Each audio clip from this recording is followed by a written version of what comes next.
Miss Kim, that's right. It's on the tip of my tongue. Miss Kim.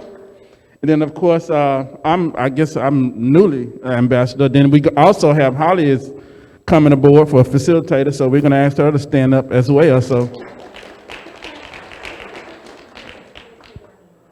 well, to me, you just gone through the training much, a little deeper. And really it's good because you get a chance to kind of take a deep look within yourself, your skills, your family, and all that. So it's good because you dig a little bit deeper. So, and did I miss anybody? Any facilitators, ambassador, did I miss? All right. So we do think, and we are moving. Alabama is moving. We meet once a month. I think the state, is every other month. And then our regions meet. So we are moving. It's a good thing.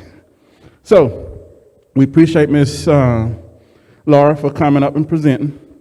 And our next presenter, we have our state representative, Merika Coleman. Did I pronounce it right? Thank you. She is the representative for District 57, who was first elected in 2002, I believe. And she has been serving in this capacity ever since 2002, which means she has been doing something right to do it all this time.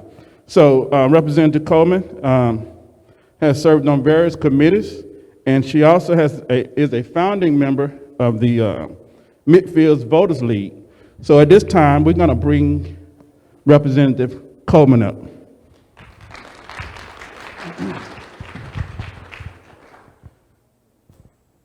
Thank you so much. Good afternoon.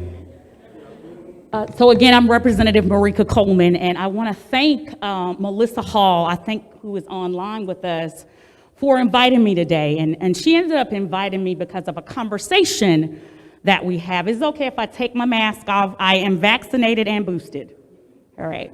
Although I do have a big girl voice, and I normally can be heard through it. I wanted to take it off because I wanted you all to feel my spirit some, get all of the expression.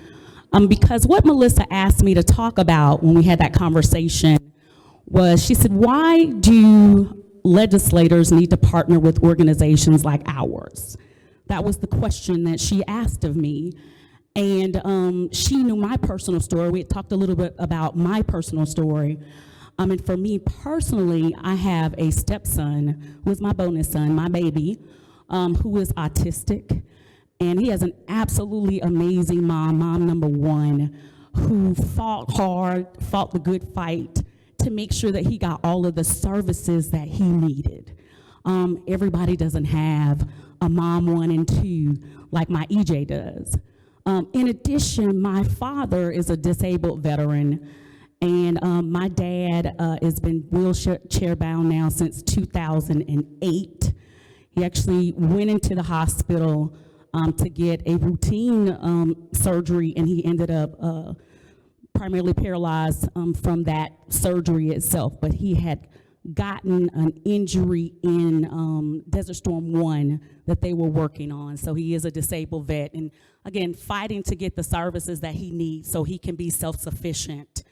And my dad was a dad who actually ran 3 miles a day. He was that dad, very athletic guy, played football young, and just making sure that my father still felt like a father, still felt like a man, and getting those services so he can drive and do the things that he needs to do to be self-sufficient.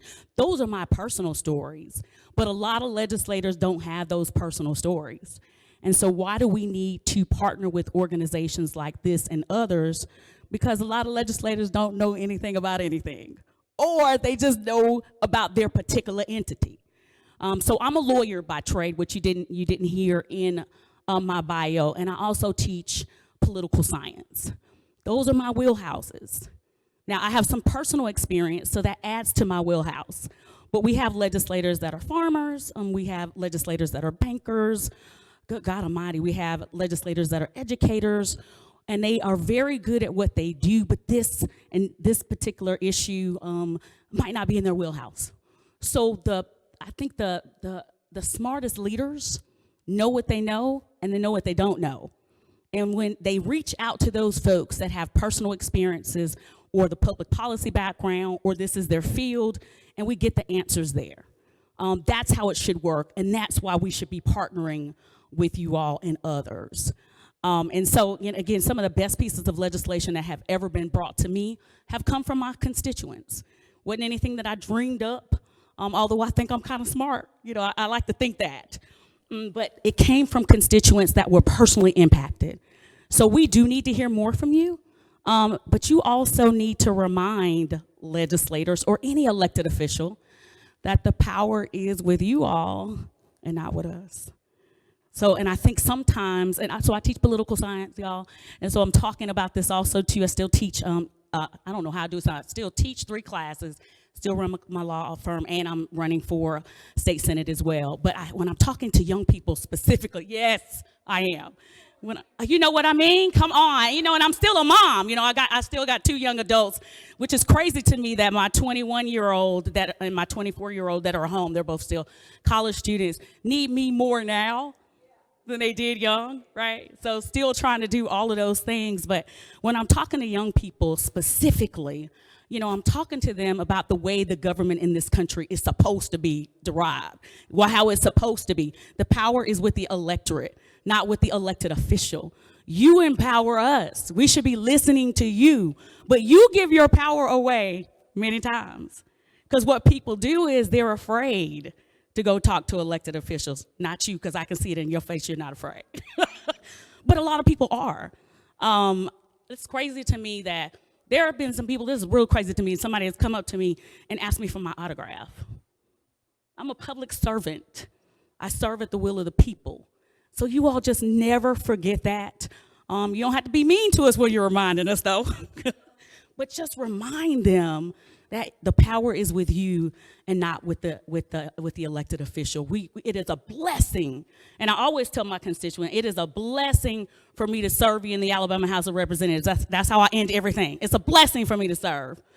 And if I forget the reason that I'm here, it's time for you to send me home. It just is what it is. And so again, back to the original point, because it's between me and a break for you all. Why do you need to partner with us? Because you know more than we do on this issue. Always remind us of that. My door's open. I'm ready to partner. I'm ready for legislation if that is needed.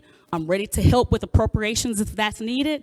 Just ask me, ask more of us, and make sure your particular legislators in your area know who you are. Make sure. Very easy. If you don't know who your legislator is, you just Google, Alabama legislature zip code. Put it in. It will give you all of us. Make sure that they know you. What is the best way to connect with us? Email is really, really good, but the best way to get a response is social media. Social media. When you tag one of us in something, I've done it myself. I've tagged the governor on something before, and my phone rang.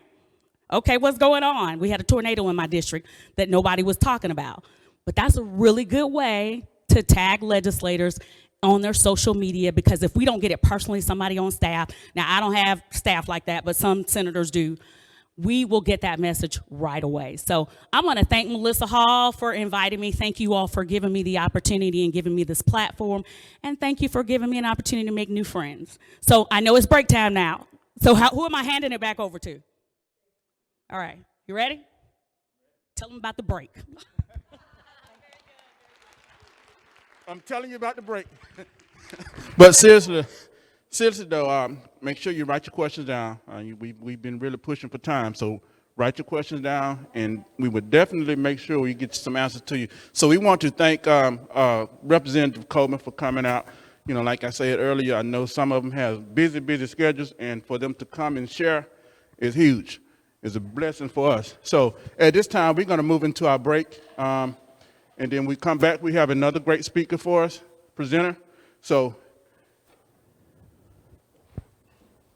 And we're going to have snacks. So go ahead to the restroom now if you need to, because they're going to come up with some wonderful snacks for you too. So I know we're hungry.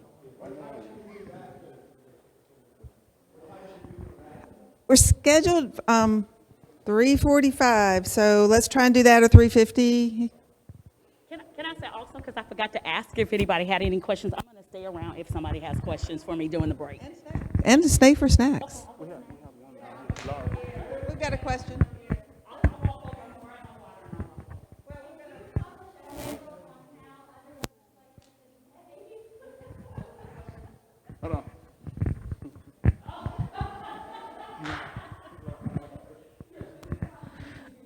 I love your energy and your openness, and I'm just wondering if you could publish a guidebook on how etiquette of our elected officials and how it's about the constituency. I really appreciate that comment, and thank you for coming.